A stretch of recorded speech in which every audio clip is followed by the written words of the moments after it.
Nightfall. A dangerous time to be a small fish on a big reef. Only 1 inch long, this cardinalfish needs to avoid becoming next on the lionfish menu.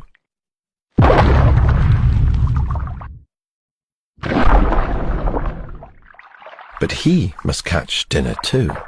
Ostracods, crustaceans the size of a grain of sand, should make a manageable meal.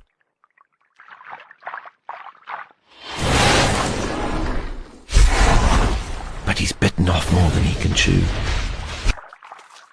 Ostracods store a volatile cocktail of chemicals inside their bodies.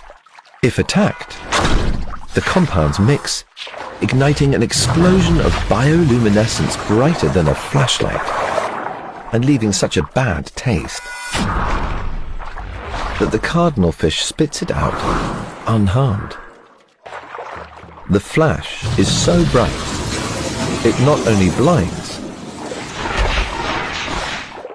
it also betrays, leaving the poor cardinalfish temporarily unable to see, but easily seen.